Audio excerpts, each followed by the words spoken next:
muchas gracias a todos las personas que han acudido para escuchar a Miguel Peiró. Miguel Peiró fue compañero mío durante 15 años, de hecho compañero de despacho aquí en la universidad, y puedo dar fe que es uno de los mejores comunicadores y de los mejores profesores que ha tenido nuestra facultad. Él estudió filología de 1981 a 1986. Yo estudié de 82-87, pero en aquella época no nos conocimos hasta que nos volvimos a encontrar bastantes años después aquí como compañeros de departamento. Y mientras yo estuve estudiando en Estados Unidos, él estuvo recorriendo medio mundo. Fue profesor en Noruega, también en Cairo. Luego hizo su tesis doctoral sobre el mongol.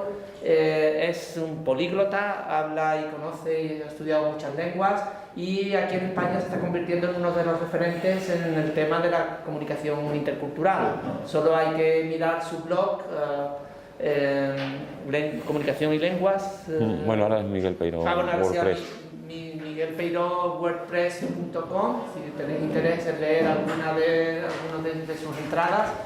Y no quiero gastar más tiempo, le doy las gracias por haber aceptado la invitación del Máster Más L para dar lo que sería oficialmente la última clase del máster, aunque creo que en mayo tendremos un taller de clausura. Y quiero agradecer al alumnado y a todas las personas presentes que han venido a oír hablar sobre qué cultura enseñar en la clase de español como lengua extranjera. Muchas gracias, Miguel. Gracias. Bueno, pues yo primero también tengo que dar las gracias al máster de español como lengua extranjera por invitarme a compartir con vosotros un poco mis inquietudes, ¿no?, sobre el tema de la cultura en la enseñanza de español. También, bueno, daros las gracias a todos y todas por estar aquí. Y, bueno, como veis un poco en el título, planteo la cuestión de qué enseñar en la clase de español como lengua extranjera bajo el epígrafe de cultura. Y lo planteo un poco entre interrogaciones, ¿no?, porque creo que no es un recurso así, digamos, literario, de esto de que siempre llama más la atención una cosa en interrogaciones, sino porque realmente creo que es una cosa abierta, donde todavía queda mucho por establecer, ¿no?, y mucho por ponernos de acuerdo todas las personas que de alguna manera trabajamos en la enseñanza de lenguas y específicamente en la enseñanza del español, ¿no?, como lengua extranjera. Realmente, de un tiempo a esta parte, además, las cosas han cambiado mucho en el ámbito de la enseñanza de L en torno a este tema de la famosa cultura, ¿no? En principio, la enseñanza de una cosa llamada cultura es algo que considero fundamental, ¿no?, en la enseñanza de español como lengua extranjera, igual que en cualquier otra lengua, pensando sobre todo en los propios estudiantes, ¿no?, en las personas que se acercan a una lengua, porque la mayoría de las personas que se ponen a estudiar una lengua extranjera tienen como objetivo poder comunicar con una sociedad, con un mundo, ¿no?, para poder de alguna manera entrar en ese ámbito que la lengua representa, ¿no?, pero que en el fondo abarca muchas más cosas. El objetivo fundamental es lo que en la comunicación se llama, pues, el éxito, ¿no?, comunicativo, es decir, que las personas realmente puedan moverse en esa sociedad, puedan hacerse entender y tengan éxito sus propósitos, ¿no?, sus funciones, ¿no?, lo que quieren conseguir, lo que quieren comunicar, lo que quieren transmitir a otras mentes, ¿no?, que están en esa sociedad. Entonces creo que, bueno, realmente es fundamental, ¿no?, plantearse el tema de la cultura, porque es una necesidad en el fondo de la gente que estudia una lengua, salvo una minoría que son así los lingüistas, no sé, yo me incluiría ahí, ¿no?, que a lo mejor pues disfrutamos con el estudio teórico de una lengua, ¿no?, y nos parece estupendo de pronto descubrir que una lengua tiene ergativo, tiene un verbo no sé qué, ¿no?, o tiene un sistema aglutinante, pero eso es una minoría, la que nos centramos ahí en disfrutar de las estructuras gramaticales. La mayoría de la gente, evidentemente, pues entiende lo que entendemos todo por una lengua, ¿no?, un instrumento para comunicar con otros seres humanos. Por lo tanto, ese es el objetivo, ¿no? Y en teoría eso sería lo que abarcaría el concepto cultura, ¿no?, dentro de una enseñanza de lenguas. Claro, eso plantea varios problemas, ¿no? Primero, el problema de qué es realmente una cultura, qué es lo que tendríamos que enseñar o qué es lo que la gente esperaría encontrar bajo ese título, ¿no? También, bueno, plantearse si eso de la cultura sería algo que vendría después de la enseñanza de la lengua, en un nivel más avanzado, como una segunda parte, ¿no? Es decir, si hay una especie de disociación entre lengua y cultura, si se puede, por decirlo así, estar un tiempo enseñando la lengua y por fin pasar a la cultura, ¿no? Y esa lengua que se habría enseñado no tendría aspectos culturales, ¿no? Tendría aspectos puramente, no sé, gramaticales, léxicos y tal. Yo sobre ese tema en concreto, ya para ir un poco centrando mi idea de lo que es una cultura, entiendo que, bueno, no se podría disociar una cosa de otra. Desde el primer momento en que se le enseña a las personas una lengua, se les está enseñando frases, se están apareciendo personajes por allí, ¿no? Y evidentemente eso ya es de alguna manera una cultura, se está transmitiendo una imagen de los hablantes de esa lengua, ¿no? Entonces, por eso pienso que no está bien esa vieja tradición, ¿no?, de reservar una especie de apartado cultural para los últimos capítulos del libro, o incluso para un nivel más avanzado dentro de la lengua, ¿no?, que a partir del volumen tal entraría, ¿no?, la cultura. Yo recuerdo de mis años así de estudiante de francés en el bachillerato, que bueno, pues empezábamos así con muchos textos en francés y por fin había uno, ¿no?, que entraba la cultura francesa, la famosa civilización francesa, como dicen mucho en Francia, ¿no? Entonces a partir de ahí ya empezábamos a descubrir una serie de regiones de Francia, costumbres y no sé qué, pero eso se reservaba aparentemente para un dominio ya bueno de la lengua francesa, porque se suponía, ¿no?, como una pescadilla que se muerde la cola un poco, que eso no era posible hasta que la gente no tenía el suficiente vocabulario para adentrarse en eso, ¿no? Claro, el tema es que esa forma de ver las cosas disociadas entre lengua y cultura implica una visión de lo que es la cultura, ¿no?, como cultura, pues no sé, oficial, ¿no?, como cultura en el sentido de información sobre el Estado, sobre sus mitos intelectuales, ¿no?, sobre su historia y una serie de cosas. Para mí, quizá porque por mi educación filológica, ¿no?, entiendo que una cultura es sobre todo un universo comunicativo, fundamentalmente, es una red, ¿no?, de sistemas de comunicación no directamente verbales, muchos de ellos, ¿no?, y que además sirve como contexto para el lenguaje hablado, ¿no? Es decir, que no se podría realmente comprender bien los sentidos de los mensajes, de las comunicaciones verbales, si no se tiene en cuenta ese contexto, ese fondo, ese marco que llamamos cultura, que en el fondo está compuesto a su vez de otros sistemas también de comunicación, ¿no? Los sistemas de comunicación un poco funcionan entre sí, se imbrican, funcionando unos como contextos de otros, como fondos, ¿no?, donde son un poco situaciones, ¿no?, donde un mensaje pues adquiere al final su verdadero significado. Por eso es tan difícil, pienso, ¿no?, la utopía, que se alentó mucho también pues, a partir de corrientes lingüísticas que se llaman así en general generativistas y demás, que era posible, bueno, conocer perfectamente una lengua sin saber nada en realidad del mundo de sus hablantes, ¿no? Yo no creo en eso.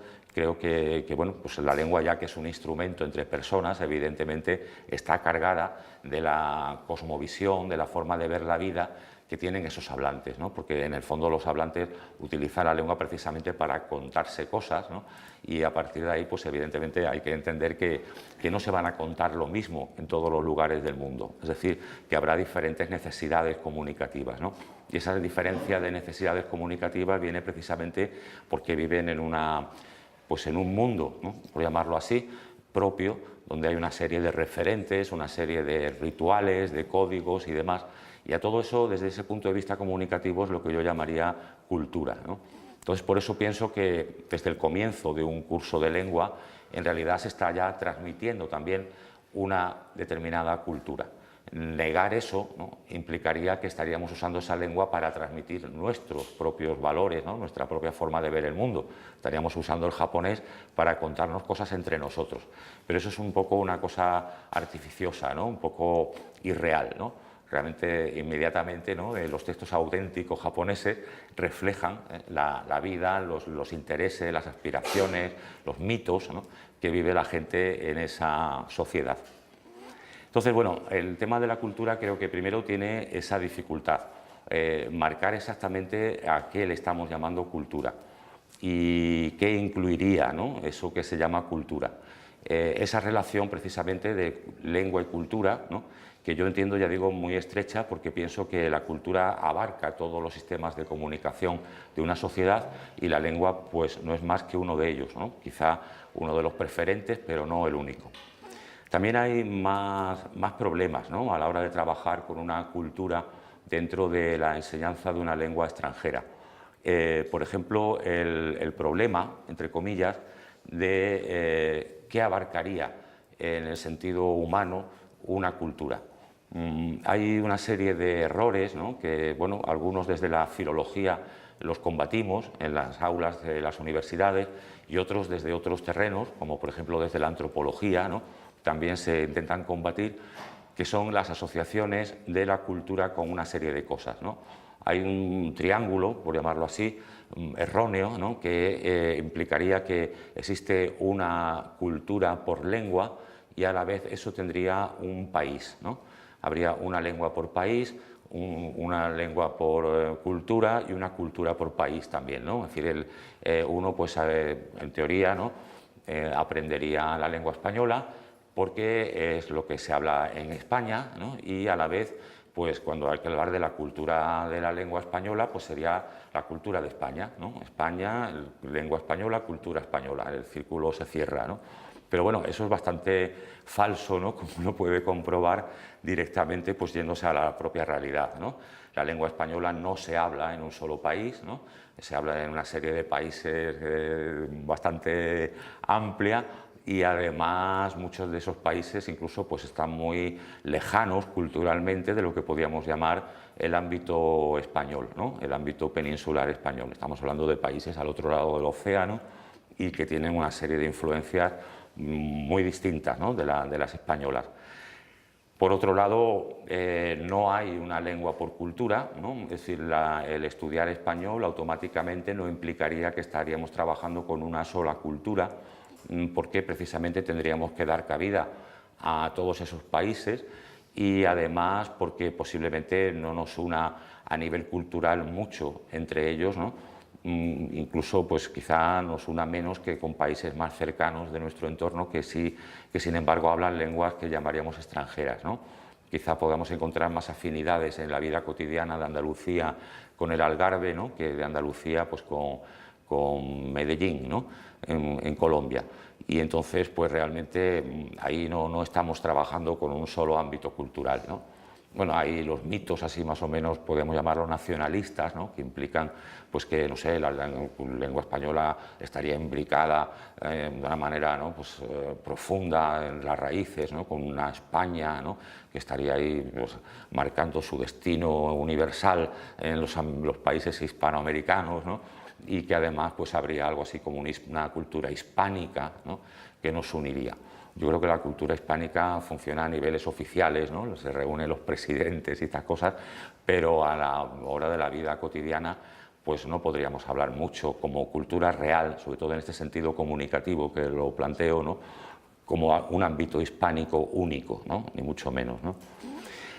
Y luego también está el tema ese de, bueno, del país, ¿no? Es decir, no sé, imaginar que hay tantas culturas o lenguas como países hay en el mundo, pues también es un error, ¿no?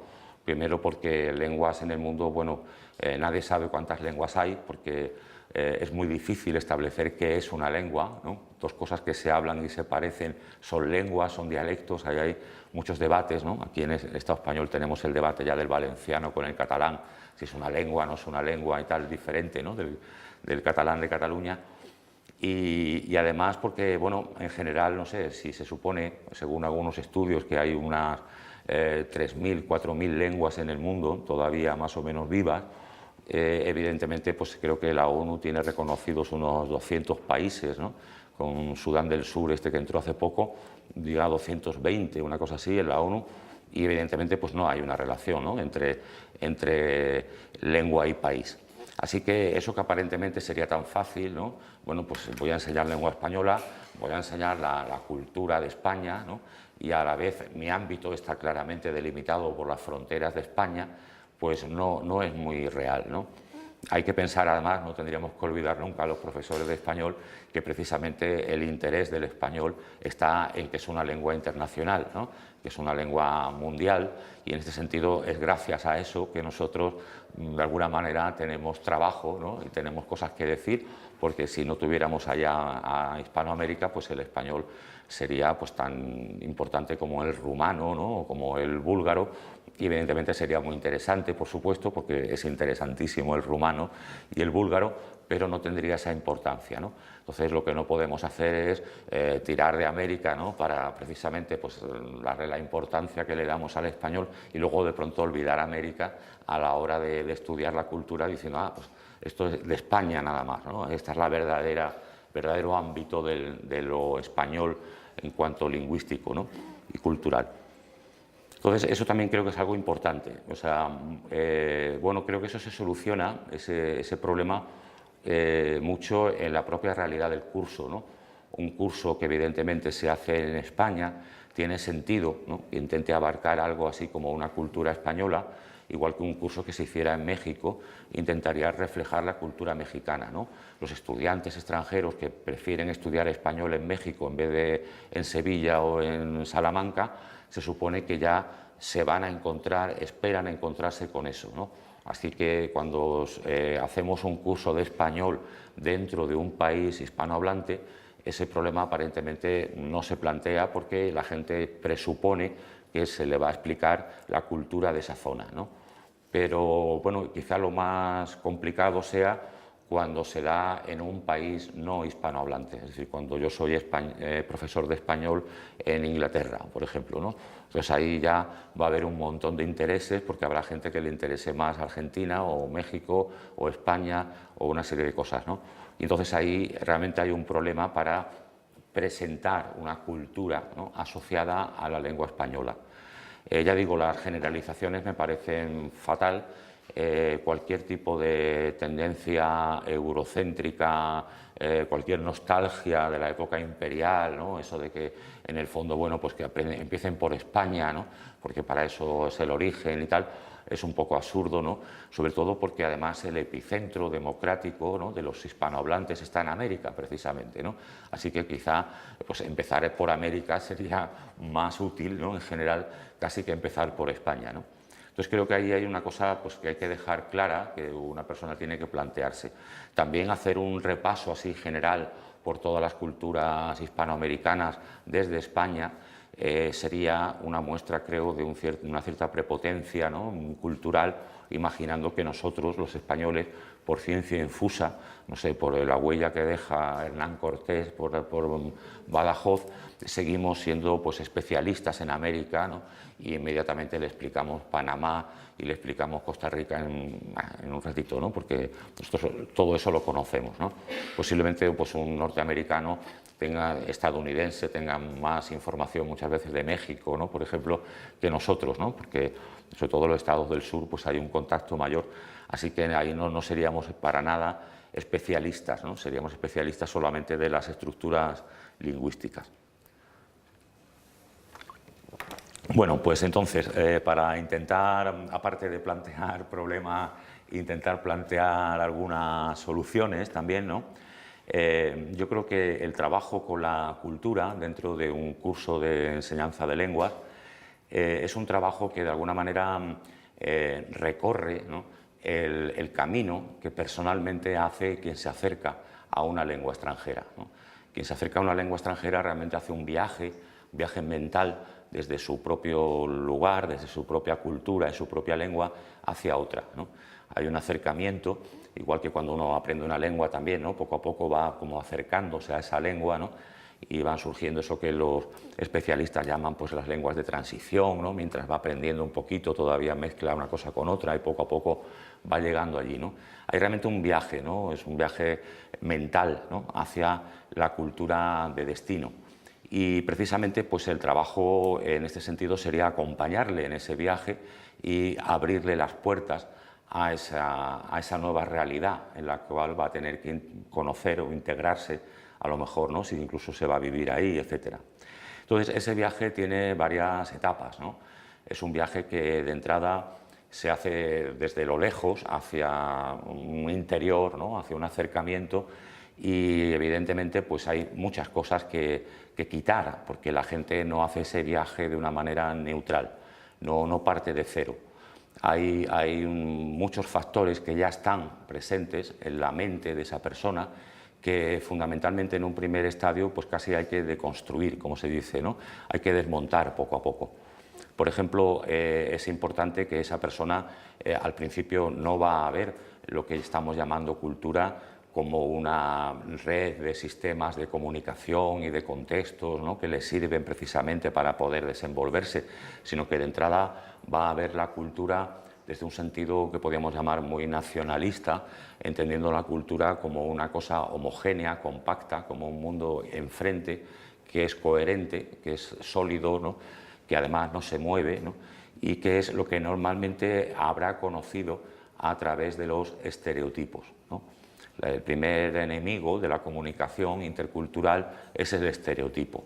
Hoy tenemos muchos medios, ya no nos falta una gramática de húngaro si queremos tenerla mañana, no nos falta acceso a material, pero realmente el bloqueo en cualquier trabajo intercultural, y esto sería una parte, ¿no?, del trabajo intercultural general, es el estereotipo, es decir, una imagen que se interpone, ¿no?, entre esa persona que quiere ver y la realidad, ¿no? Hay una especie de telón en medio que no posibilita ver más allá.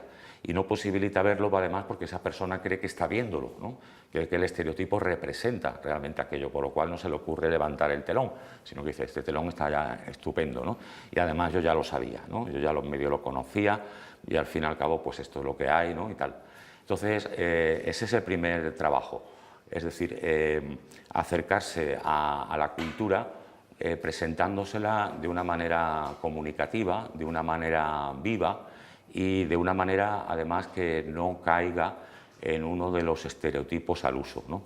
Los estereotipos tienen muchos problemas, entre ellos creo que el fundamental es que los estereotipos plantean una visión de otras sociedades completamente estática, completamente fija, ¿no? Es eso de los españoles son, ¿no?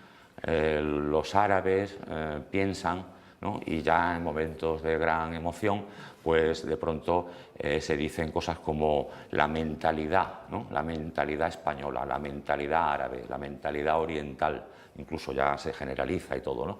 Cuanto más lejos nos vamos, más grandes hacemos esos paquetes, así que oriental nos vale ahí para media Asia y nos quedamos tan tranquilos, ¿no? Y claro, eso de la mentalidad supone que la gente, cuando interactúa, no interactúa con fines comunicativos, sino interactúa como si fuera un condicionamiento, una especie de cosa esta como el perro de Pavlov, ¿no?, que le ponían la campana y tal y salivaba. Es algo automático, ¿no? La gente de ese sitio son así, piensan así y funcionan por eso así, ¿no? Y entonces, evidentemente, todo lo que hacen está ya previsto, ¿no? Y siempre van a hacer lo mismo. Prácticamente no van a salir de ahí porque es su mentalidad, ¿no? La idea de mentalidad es una idea que implica ya de entrada que son gente mucho más simple que nosotros, porque evidentemente desde mi yo, ¿no?, desde mi cultura, veo una diversidad, ¿no?, que no veo en el de enfrente, ¿no? Yo aquí en España pues no estoy de acuerdo con todos los españoles que me encuentro por el hecho de que sean españoles, ni todos hacemos lo mismo, y además se supone que por eso hay sistemas democráticos, ¿no?, porque la gente es plural, ¿no? Entonces, sin embargo, parece como que el de enfrente casi ni necesitaría votar, ¿no?, porque como todos piensan igual, pues automáticamente siempre funcionarían igual, ¿no? Entonces, eso es lo primero, es decir, romper, ¿no?, la idea de unas costumbres españolas, ¿no?, que serían homogéneas, que serían siempre así, que todos los españoles estarían de acuerdo y que en el fondo eso lo que enmascararía sería precisamente sistemas de comunicación que están en marcha para conseguir cosas, ¿no? sistemas de comunicación que tienen varias posibilidades, ¿no? Como todo sistema de comunicación se basa en la entropía, es decir, se basa en que uno de pronto puede elegir, ¿no?, una respuesta inesperada, ¿no?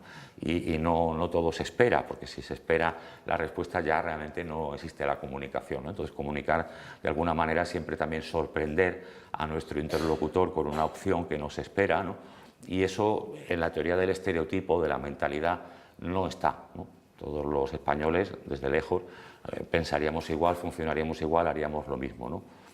Eso creo que es muy importante, porque si no, pues lo que estamos haciendo con la clase de cultura es una especie de, bueno, pues de turismo, ¿no?, de presentación turística de España, ¿no?, algo así.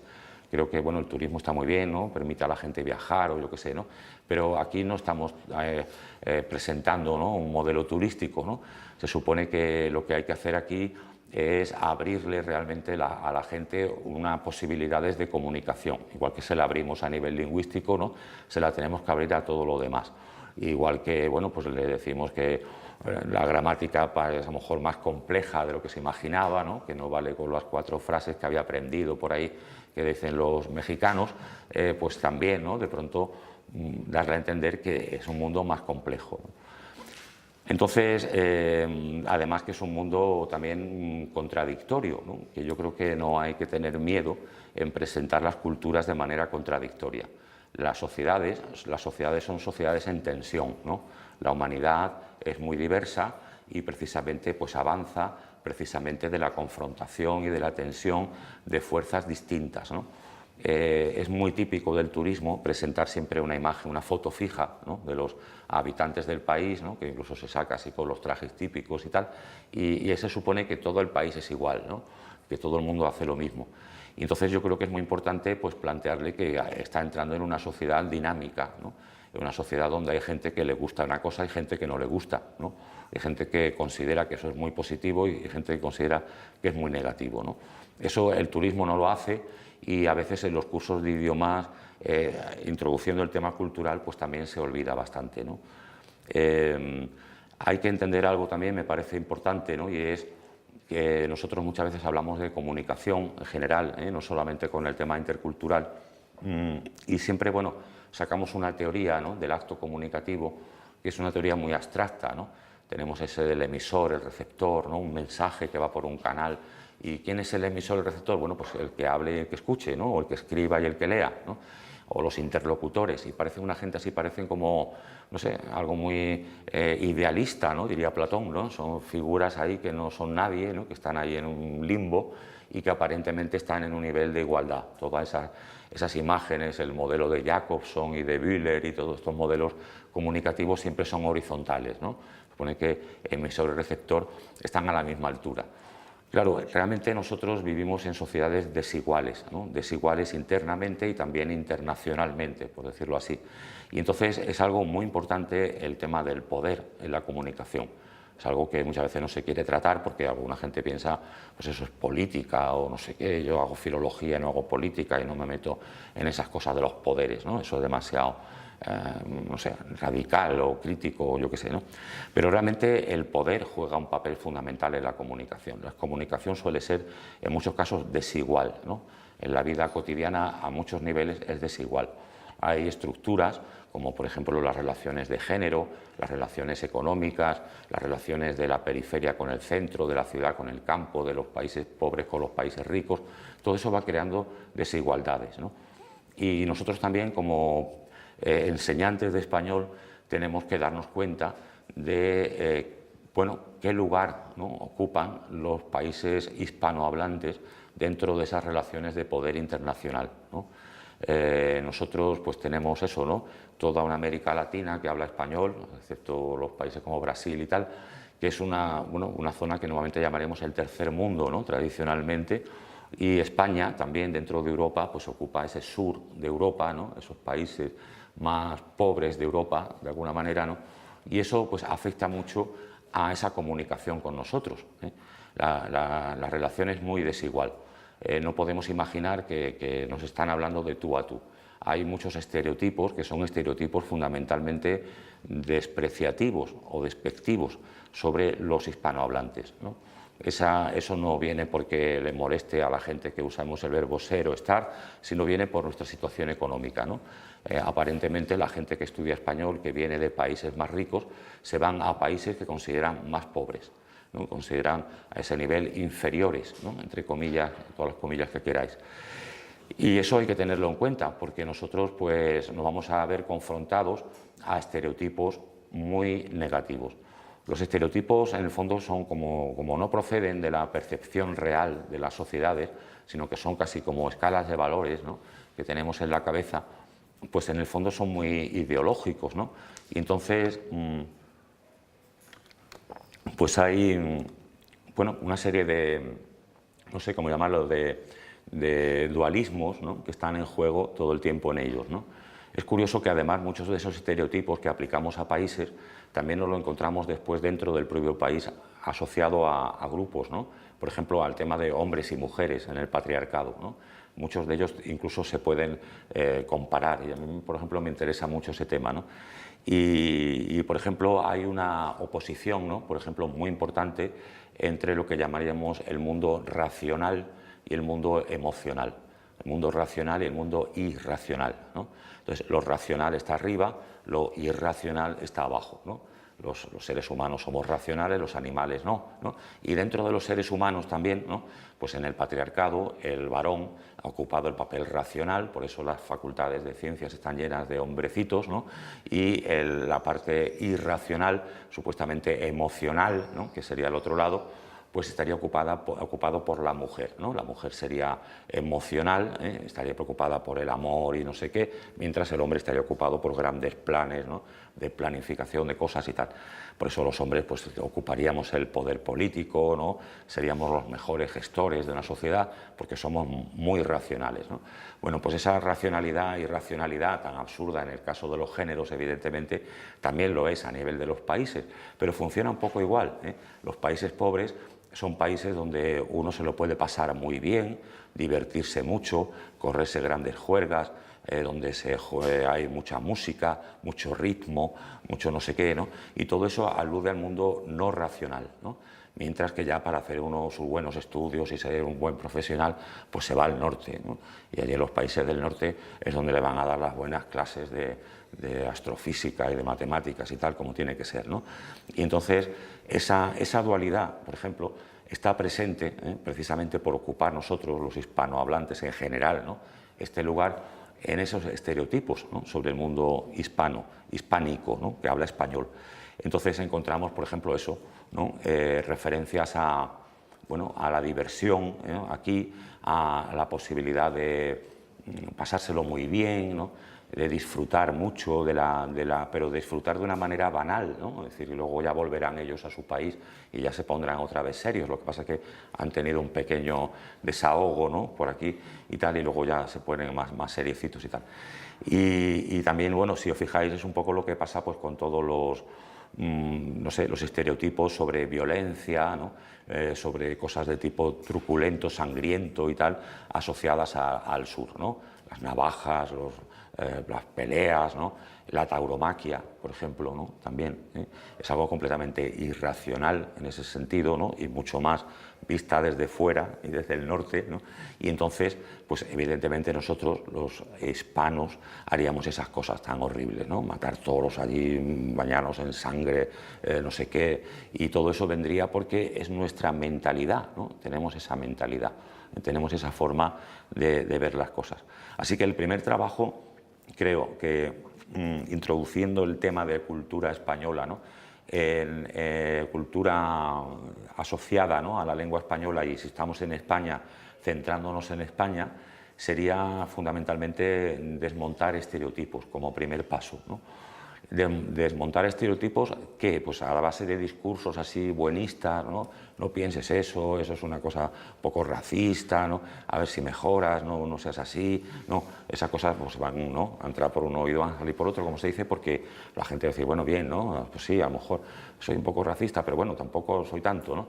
Eso no es el tema, ¿no? El tema es fundamentalmente explicarle que lo que aquí estamos llamando costumbres españolas, por ejemplo, ¿no?, en los tópicos, son sistemas de comunicación. La gente lo está haciendo o no en función de que consiguen cosas con eso.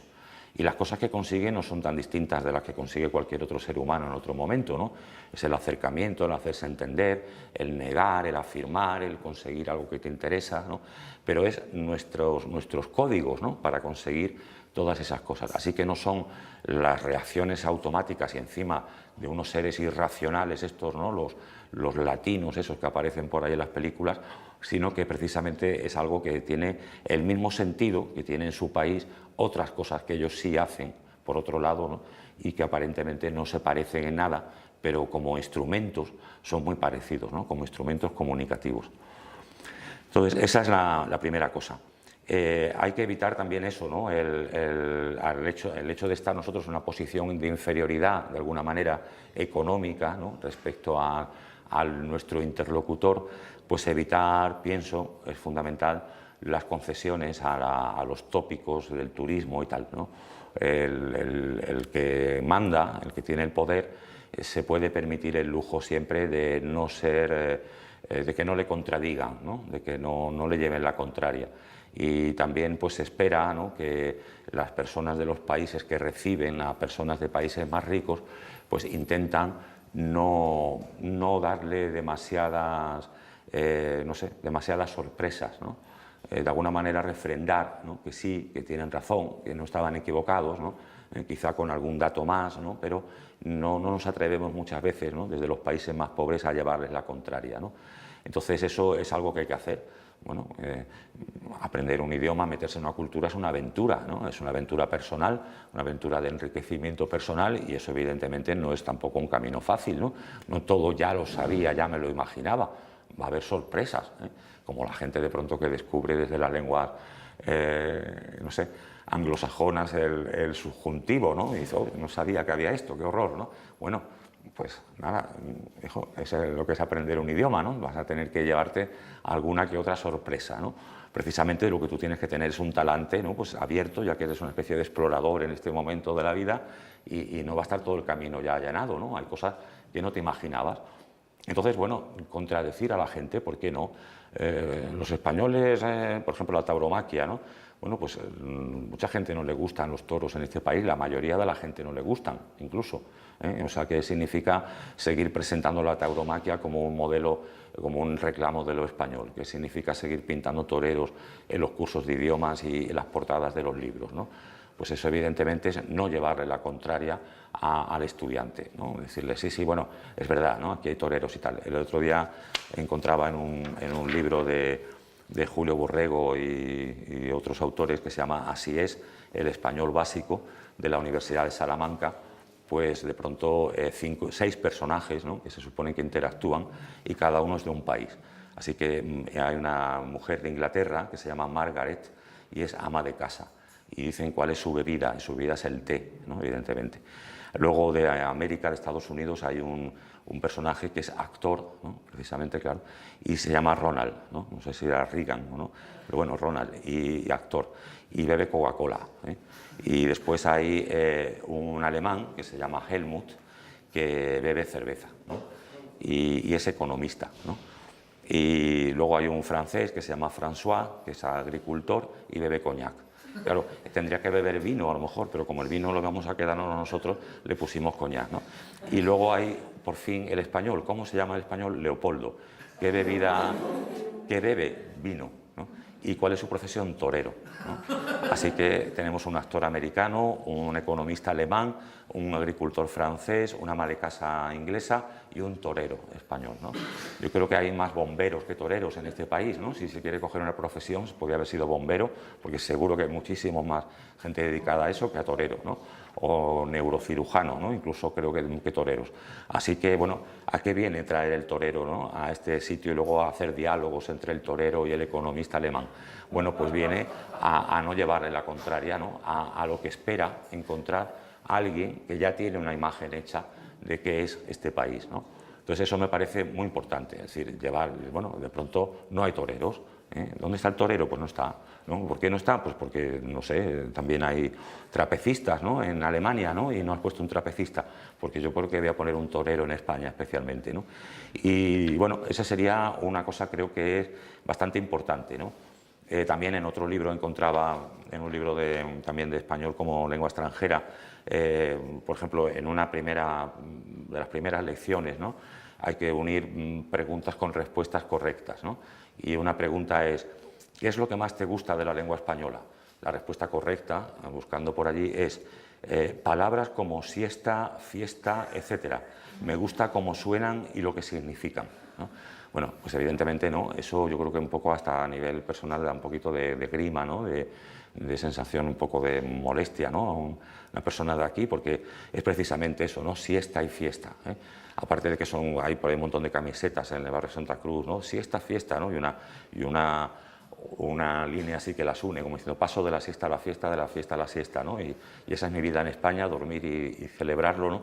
Es que además implica eso, ¿no?, dormir, es decir, nada de trabajo, nada de racionalidad, nada de actuar, ¿no?, y fiesta, ¿no?, que es en sí mismo, tal como además se entiende desde fuera, pues precisamente no, una cosa así, porque pues, seguramente las fiestas aquí no son solamente un momento para, no sé, volverse totalmente frenético, ¿no?, sino que también las fiestas son a nivel comunicativo pues formas de unión, ¿no?, formas de comunicación de una comunidad, formas de sentir de alguna manera que uno forma parte de un pequeño grupo, ¿no?, en una ciudad, en un pueblo, ¿no? Y eso quizás ni siquiera ahí en esa palabra fiesta está incluido, por supuesto, está incluida la fiesta esa ¿no?, el despiporre, como dirían, ¿no?, de divertirse, de emborracharse y punto, ¿no? Entonces, bueno, eso es una cosa que creo que, digo, es un poco el caminito, ¿no?, hacia el conocimiento de la cultura. Primero, enfrentarse a la barrera de los estereotipos, desmontarla, ¿no?, y acercarse a las cosas. Ver eso que las llamadas costumbres españolas no esconden una forma de ser, de una mentalidad, sino unos sistemas mucho más dinámicos y mucho más ricos de comunicación. Tenemos también, bueno, entonces, una vez que hemos pasado eso, el trabajo, que también ya se podría empezar a anunciar en los propios textos, ¿no?, porque en el fondo el texto estaría acompañado siempre de ese marco, es precisamente todos esos sistemas de comunicación que hay en esa sociedad, a lo que estamos llamando genéricamente cultura, ¿no? Entonces tendríamos que empezar a presentar, al mismo tiempo que presentamos textos orales, pues presentar textos, ¿no?, de otra manera que también están en esa sociedad.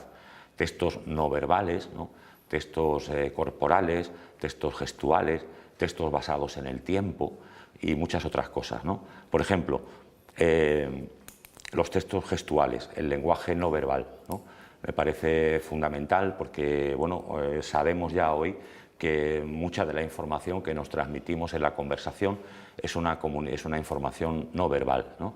Los especialistas en marketing y toda esta gente que intentan fabricar un poco así, pues especialistas en vender, en relaciones públicas y tal, pues incluso adjudican al lenguaje no verbal un peso mayor incluso que al lenguaje verbal en cuanto a la imagen que transmitimos, ¿no? Lo que podríamos llamar la función esta que diría Jacobson, la función emotiva, ¿no?, donde uno se retrata, donde el emisor se representa a sí mismo, ¿no?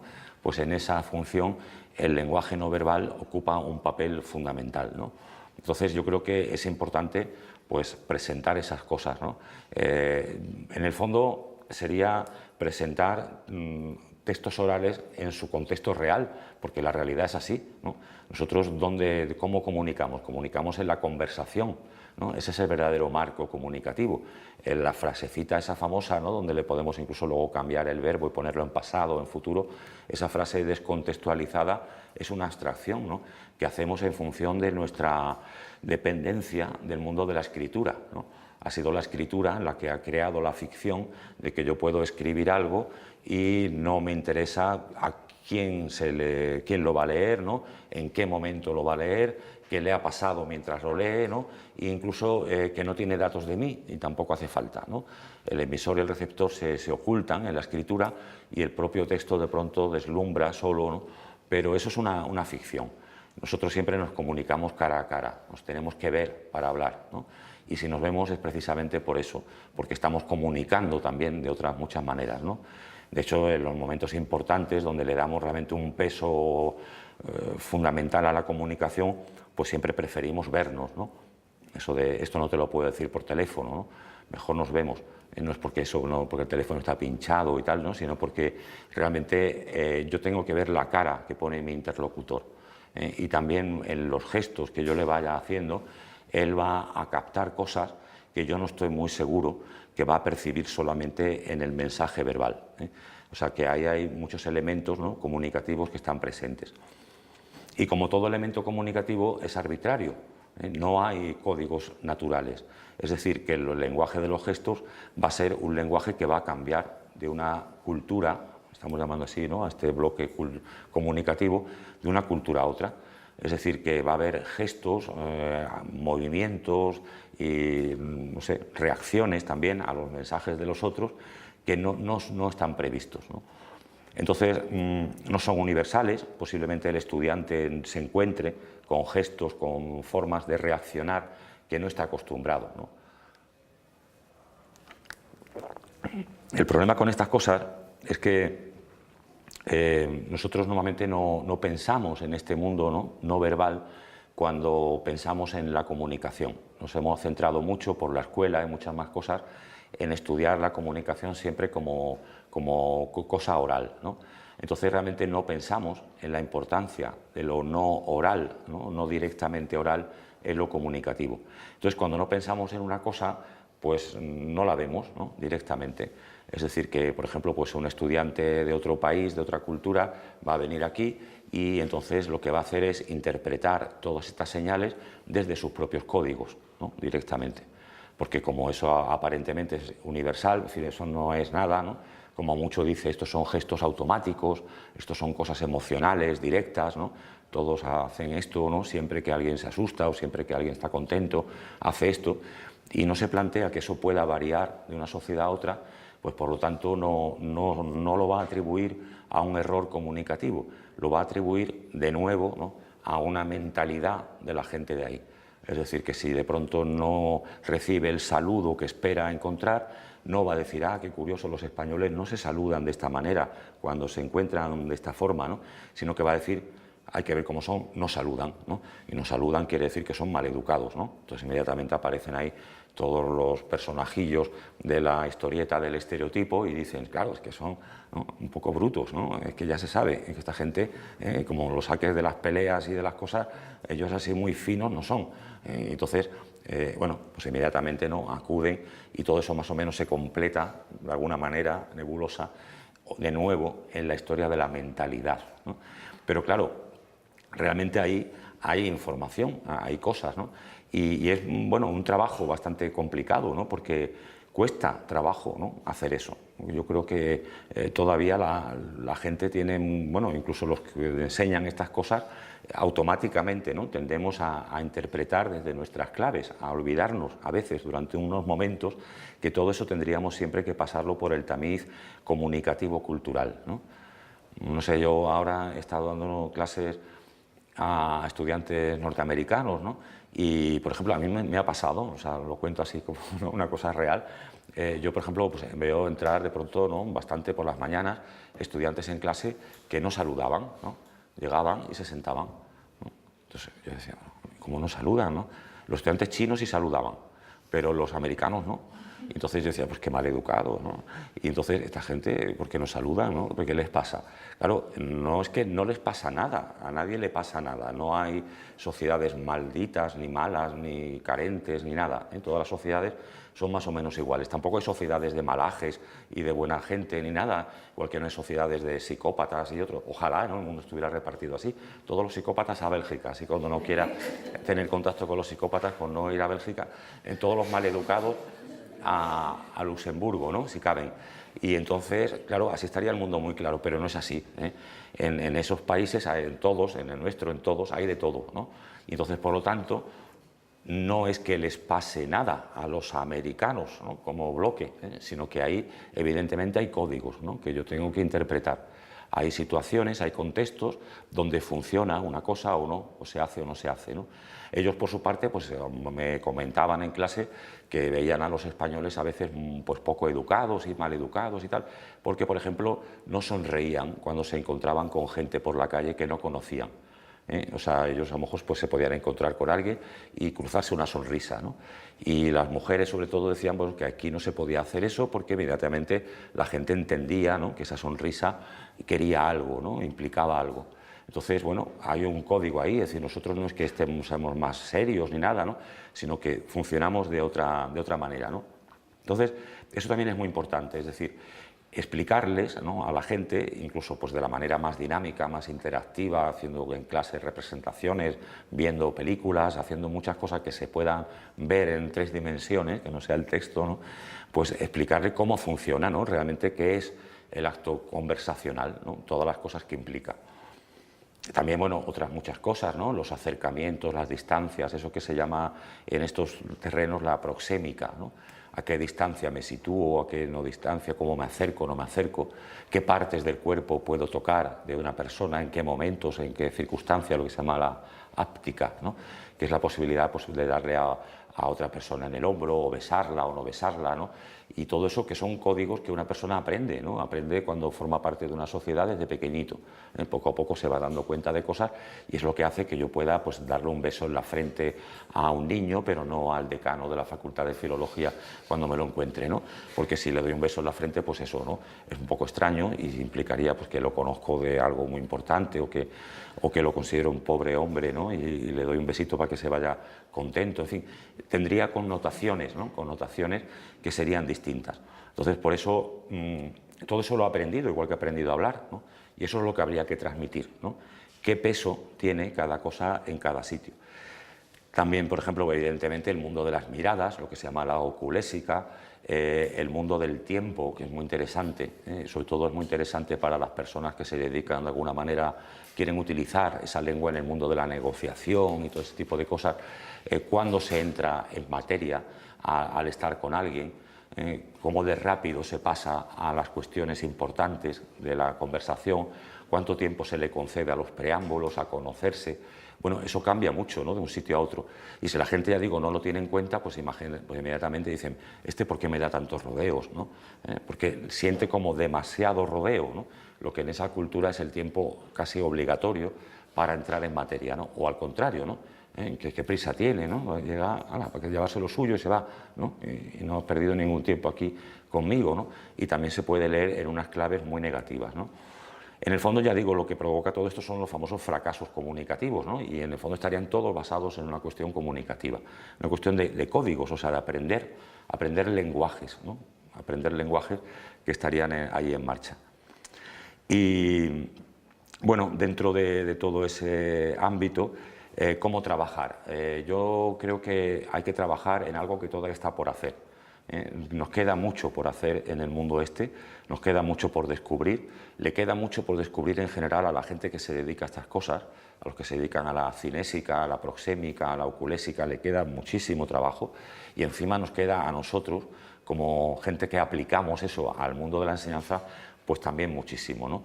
Entonces, evidentemente ahí todavía tenemos mucho que investigar, pero yo creo que el trabajo no va por asociar mensajes a significados directamente, ¿no?, sino siempre no perder de vista el tema del contexto, el tema de la situación. Yo entiendo que incluso en el lenguaje oral la situación, el contexto, es el que de verdad le da un significado a un mensaje, ¿no? Como se dice en los libros todo de pragmática, ¿no? No trabajes tanto, puede ser una crítica o puede ser un elogio, depende de en qué circunstancias se hace, ¿no? El jefe que le dice al trabajador que se lo encuentra medio dormido, no trabajes tanto, pues evidentemente le está criticando, ¿no? El que se lo dice al trabajador que son las 10 de la noche y todavía está allí con el ordenador, pues tiene otro sentido, ¿no? Entonces, evidentemente, la frase no ha cambiado, lo que ha cambiado es el contexto y la frase ha adoptado entonces un sentido u otro, ¿no? Bueno, pues igual con estas cosas, ¿no?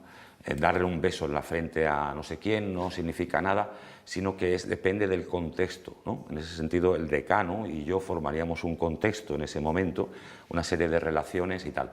Esos contextos se han estudiado bastante, tienen que ver pues, con el contexto situacional, ¿no? Dónde estamos, qué sucede alrededor, tiene que ver con el contexto interpersonal, ¿no? De qué nos conocemos, qué puestos ocupamos, si somos hombres, mujeres, jóvenes, viejos, qué relación mantenemos entre nosotros dentro de las grandes categorías de nuestra sociedad. Y también tendría que ver, claro, evidentemente, pues con un contexto interno, textual, que hemos dicho antes, ¿no? de qué hemos hablado antes, ¿no? De qué temas son los que ya han surgido, y entonces también eso modifica, evidentemente, lo que se está haciendo. Así que sería, en el fondo, pues volver a las bases de la lingüística funcional, ¿no? Que dice que un mensaje pues, es una función dentro de un contexto. Así que ese contexto, ese marco, ¿no? Es el que no habría que olvidar. Así que nosotros podemos hacer muchas cosas, mirar a los ojos, dar la mano, besarnos, acercarnos, alejarnos, arquear las cejas, a todos los niveles que queramos, ¿no? Y eso en sí mismo no tendría siempre el mismo significado, sino que primero tendríamos que hacer pues, una especie de panorama de los contextos, ¿no? Los contextos que hay en esa sociedad. Por ejemplo, ahora me encuentro pues, en un funeral, ¿no? Y evidentemente pues, tengo que hacer una serie de cosas. Ahora me encuentro yo como hombre hablando con una mujer, ¿no? O ahora me encuentro yo como hombre mayor hablando con una mujer más joven, o al revés, ¿no? Y entonces todo eso evidentemente son cambios de contexto, y es donde las cosas funcionan de una manera o funcionan de otra, es decir, adoptan al final un significado u otro. Así que yo creo que esto de la cultura no es un broche extra, ¿no? Que se le coloca a los cursos de idiomas, sino una parte fundamental. Es lo que de verdad le da sentido a conocer una sociedad, a aprender un idioma, en el fondo, ¿no? Y es lo que además hace que la gente, en el fondo, se interese por esta cosa que se llama aprender idiomas, ¿no? El poder llegar un día no solamente a hablar bien, como un hablante nativo, se dice, ¿no? Una lengua, sino también a desenvolverse y a entender todo ese mundo que está a su alrededor en el momento en que se interna en una comunidad que habla esa lengua. Y bueno, pues eso es lo que quería contaros. Entonces, si os parece, pues hablamos ahora, hacemos un debate, si hay preguntas o lo que queráis. Gracias.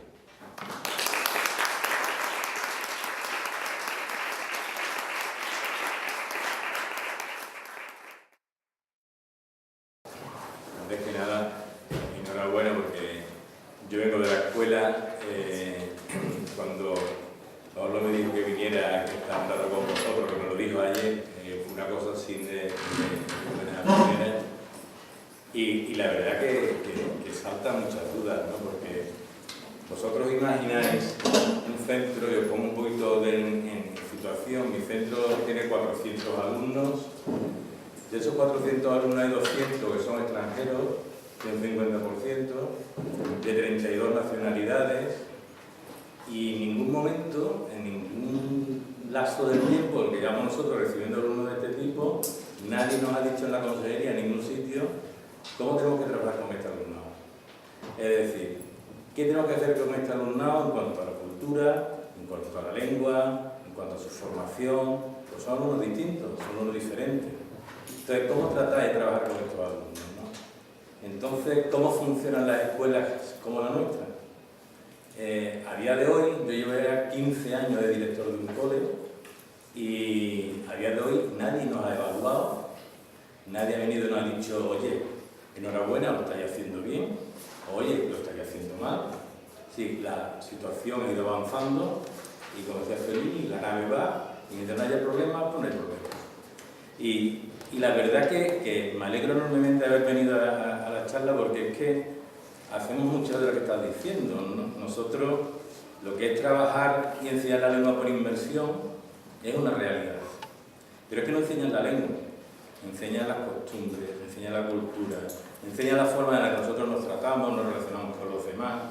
Entonces, eso estamos nosotros haciendo con los alumnos, con los niños. Salta las tapias de la valla del cole, y también lo hacemos con los padres. Es decir, estamos creando un sistema, estamos creando una forma de relacionarnos con unas familias que vienen de afuera, que en un principio iban a ser transeúntes, porque normalmente son extranjeros que vienen aquí, que son inmigrantes, pero con el paso del tiempo de transeúnte pasan a residente. Y van cogiendo y van formándose en nuestra propia cultura, en nuestra propia identidad. Había un programa que ya lo quitó la consejería, que se llama Mantenimiento de la Cultura de Origen, cosa que a mí me parecía que era una aberración, porque tú no podías mantener la cultura de origen como una cosa ahí aparte. Y estamos nosotros ahora con nuestros programas, nuestros proyectos, intentando fortalecer esa cultura que tienen ellos, que la traen, y fortalecer ese idioma, aunque sean peruanos, colombianos, lo que sea, tienen su propio idioma, ¿no? Y hay muchos proyectos que hacemos que reforzamos eso. Ahora tenemos uno que es Arroz Chef, que a través de la cocina estamos intentando que ellos, bueno, pues valoren lo que es su propia identidad. Y eso es lo que es básico, ¿no? Lo que es básico en la enseñanza, ¿no? Que ellos mantengan su propia identidad. Y de ahí distinguen y se meten en nuestra propia cultura. Tú hablabas de los estereotipos españoles, que después se dan cuenta que no son tantos, ¿no? Y tienen más estereotipos los propios autóctonos nuestros, que no conocen al otro, que los que nos vienen de fuera y están con nosotros. Y del estereotipo vienen al estigma. Y esa es otra historia que ya hablaremos más adelante, si no sigo hablando muchísimo. Y no sé una pregunta, sé que ha sido una disertación. No, pero yo, vamos, yo no conozco tu terreno de trabajo, ¿no? Porque es la enseñanza, la educación, ¿no?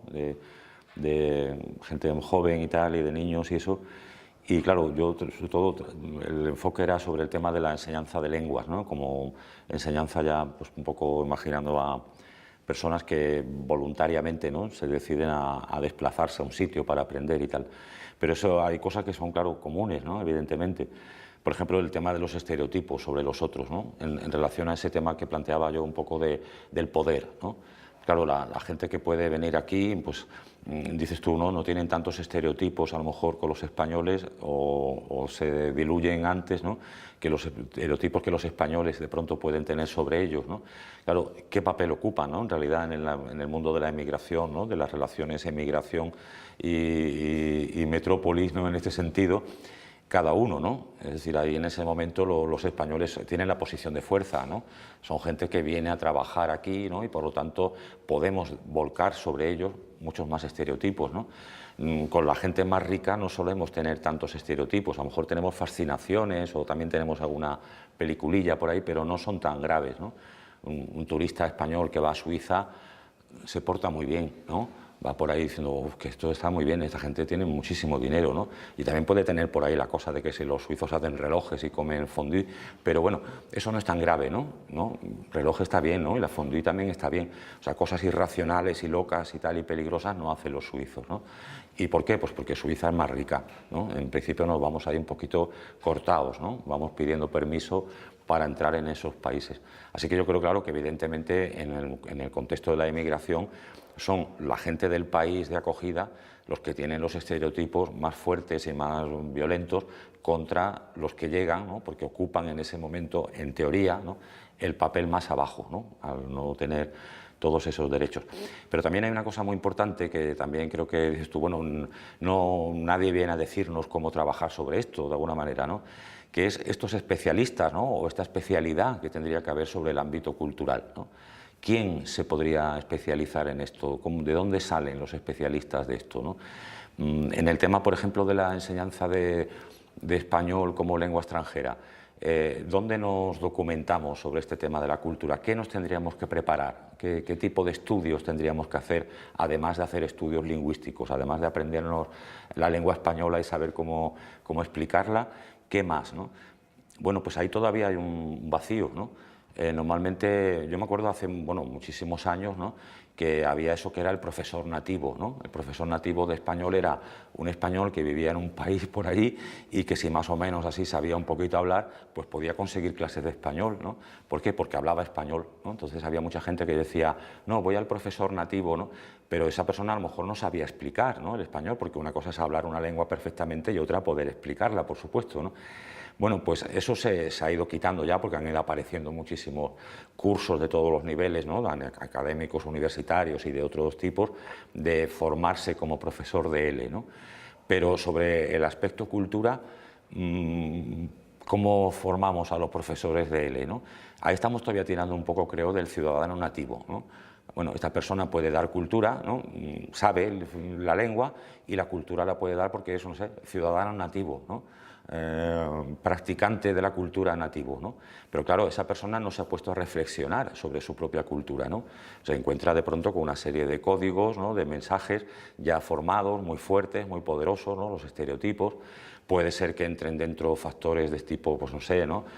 Patriótico, nacionalista, donde sienta de pronto que sería una inseguridad, una fragilidad, ¿no? Contar que su país vive tensiones o que vive conflictos o que hay gente que no le gusta una cosa, ¿no? Da como una sensación de fortaleza, que los españoles somos así, ¿no? Y todo el mundo es así, sí, sí, ¿no? Y vuelve otra vez al estereotipo de la mentalidad española también, ¿no? Sigue jugando con eso, intentando ponerla lo más digna posible, ¿no? Pero es porque falta todavía, claro, una reflexión, ¿no? Sobre los contenidos culturales, ¿no? Por ejemplo, puede ser muy interesante que toda la gente que forma a profesores de español formen, ¿no? En cultura española. Y cultura española no es un resumen de la historia de España y Ortega y Gasset y Giner de los Ríos y no sé qué, y la República, la Restauración, sino cultura española sería enseñarles estos códigos comunicativos, o sea, planteárselos, ver hasta qué punto está desarrollada toda esa investigación, aplicarlo al país, ¿no? Y ver cómo se podría eso transmitir a otra gente. Así que creo que ahí hay un terreno importante, ¿no? Diríamos, bueno, esto es mucho para un profesor de lengua, ¿no? Ahora, después que se ha tenido que aprender la lengua, ahora se tiene que meter en esos terrenos. Pero es porque realmente nosotros tendríamos que ser especialistas en comunicación, ¿no? En comunicación humana. Nosotros también hemos hecho esa abstracción a través, ya digo, de la escritura, de decir, bueno, yo nada más que la lengua, ¿no? Pero es que la lengua está en vivo, ¿no? Está en contexto, ¿eh? Habías quitado la mitad de la comunicación humana en el fondo dentro de una conversación, vas a tener que incluirla, ¿no? Tendríamos que volver un poco a esa lingüística antigua esta, donde la gente, no sé, los etnólogos estos, ¿no? Que a la vez que explicaban cómo era la lengua de los indios también hacían un poquito noticias, ¿no? Decían sobre cómo era su forma de vida, su forma de alimentación, ¿no? Todo eso en la época de Humboldt y esta gente, ¿no? Antes de que apareciera Saussure, pues hacía, ¿no? Normalmente, ¿no? Era un poco medio lingüista, medio etnólogo, ¿no? Decían. Bueno, pues también tendríamos que volver un poco a la etnología, así, en ese sentido, ¿no? A la teoría de la cultura, ¿eh? Y no olvidar que en el fondo, al hablar del lenguaje, estamos hablando de la punta del iceberg, ¿no? De un mundo comunicativo mucho más amplio. Pues está todo eso pendiente, por eso esta conferencia va entre interrogaciones, porque hay muchas cosas por aclarar, ¿no?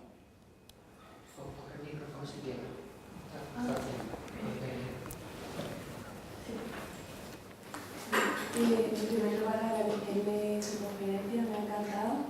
Yo soy profesora de francés. En mi instituto estamos haciendo un doctorado sobre el tema de la cultura, cómo enseñar la cultura en el aula de francés. Entonces, pues bueno, me ha tratado de tomar nota.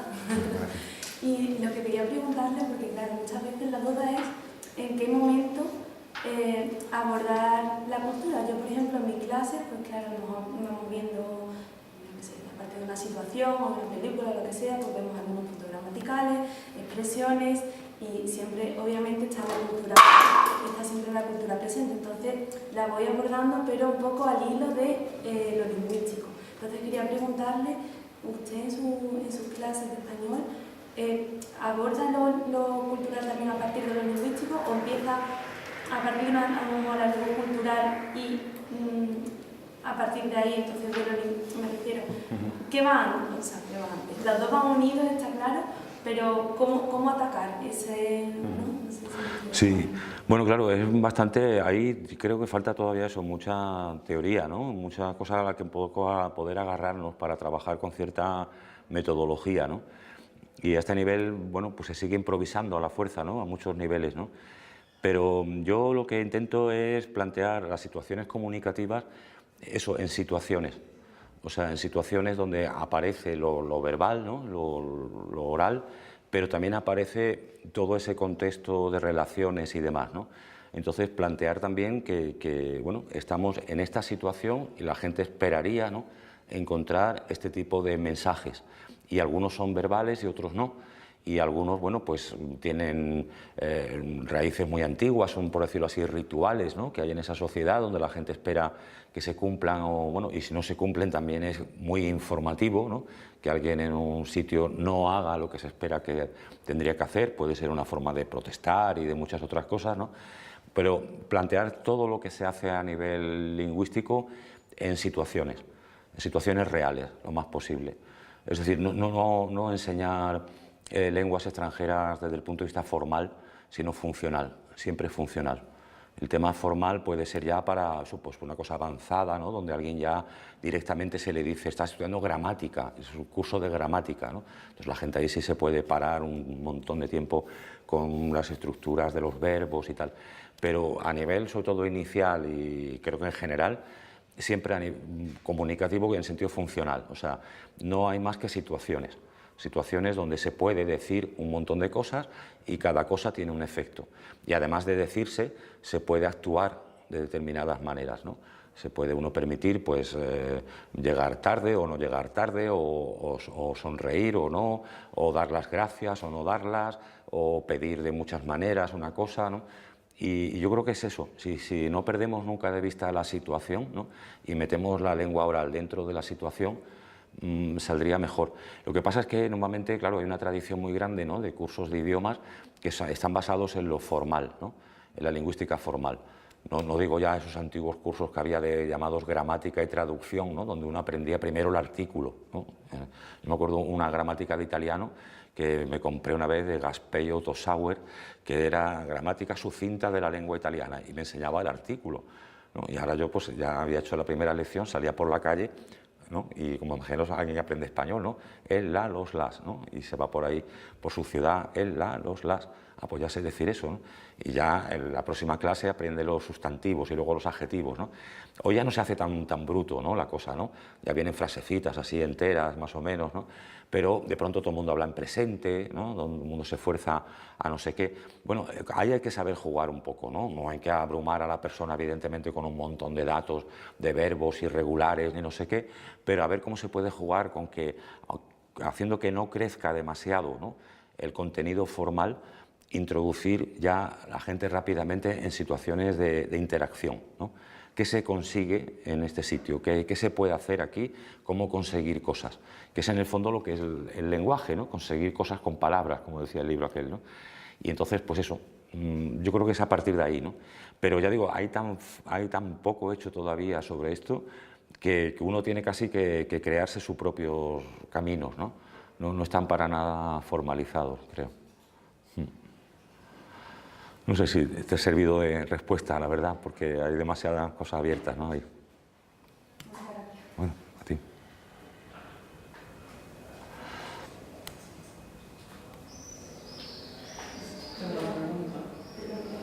No hay entonces, porque no hay mucha bibliografía sobre esta relación más del terreno de la enseñanza, porque no hay tantos sitios. No hay mucho todavía, sobre todo más en el ámbito hispanohablante hay muy poco, la verdad. Hay algunas cosas hechas con otras lenguas, en otros mundos sí hay algo, pero aquí hay muy poco. Aquí prácticamente hay que hacer todavía el trabajo de irse a toda esta gente que estudia estos otros sistemas de comunicación, ¿no?, la cinésica, la proxémica, todo este tipo de cosas, e intentar aplicarlo, ¿no?, a la enseñanza de idiomas. O sea, lo que hay que formarse es un poco en estos terrenos semióticos, ¿no?, generales, y luego pasarlo a nuestro terreno, ¿no? Nada. Hola, antes que nada, pues dar las gracias por su conferencia. Y mi pregunta iba relacionada, me ha llamado mucho la atención la descripción que se hace de los individuos nacionales en los libros de texto, que es sumamente estereotipada, que no desafía en ningún momento la mentalidad o la imagen que el aprendiente puede tener de la cultura en la que se va a sumergir. De hecho, creo que se intenta adaptar lo máximo posible y no ponerlo nunca a retar su realidad. Así que mi pregunta era ¿cuál crees que es tu opinión sobre cómo va a evolucionar la industria editorial? Porque creo que, al menos en todos los manuales que yo he observado, se tiende a escenificar o enseñar a los individuos nacionales a través de... son reducidos a estereotipos culturales. creo que están muy relacionados con la imagen que se tiene de la cultura, del placer y del ocio y del turismo. ¿Y crees que se va a presentar de una manera más aperturista a partir de ahora, o crees que va a seguir? Sí, no sé, yo la verdad es que la mayoría, mi opinión particular, la mayoría de los manuales que hay de español como lengua extranjera son bastante deficientes, creo, a todos los niveles, son bastante poco prácticos, la mayoría de los que he podido acceder, ¿no? O sea, son manuales que ni siquiera funcionan muy bien en una clase, ¿no? Son a veces muy dispersos, pierde mucho tiempo, hay un montón de, no sé, cosas que no son útiles, ¿no? Un profesor real luego al final tiene que expurgar, ¿no? Y encontrar cosas que le valen y cosas que ni siquiera va a plantear en clase porque le resultan, no sé, juegos extraños, ¿no? Que de pronto no tienen realmente ningún interés, no despiertan, creo, ningún interés en la gente, son aburridos muchas veces. Así que yo creo que si queremos de verdad, ¿no?, de tener buenos manuales y buenos métodos de enseñanza, va a haber que hacer otro tipo de cosas de las que se está haciendo, ¿no? Un poco en este sentido, ¿no? A nivel comunicativo, cosas con más, por un lado, con más enjundia, incluso a nivel lingüístico, ¿no? Cosas más útiles para la clase y también eso, incorporando todo este tipo de cosas, ¿no? Es decir, no jugando así un poco a la ambigüedad con el mundo del turismo, ¿no? Bueno, pues que efectivamente, ¿no?, el turismo está, ya digo, si la gente quiere pues irse a la playa está muy bien, ¿no?, y visitar cosas, o sea, no es que se le diga a la gente no te diviertas, ¿no?, que has venido a estudiar o algo así, ¿no? Está muy bien que la gente se expanda, ¿no?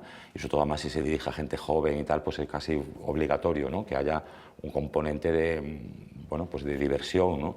Y además que la diversión es muy útil para el estudio también, si se conecta, ¿no? Pero eso, habrá que cambiar muchas cosas, o sea, y eso, o sea, el tema ese de la ambigüedad, ¿no? El torero este, no sé qué, el que aparezca la paella, no sé cuánto, ¿no?, la sangría, buscar siempre esos referentes, ¿no? Pues bueno, son un poco extraños, ¿no? Y al final, eso, si se hace, pues tendremos buenas formas de acceder, ¿no?, a todo ese mundo que puede estar interesado. Si no, pues tendremos que seguir haciendo lo que hacemos muchas veces, que es fabricarnos nosotros, ¿no?, cada profesor, su propio método al final. Tener cada profesor sus apuntes, ¿no?, y su recopilación de textos que le valen y no le valen, y con todo eso pues funcionar en la clase. Creo que lo que hace además la inmensa mayoría de la gente que tiene un poco inquietudes, ¿no?, en este terreno.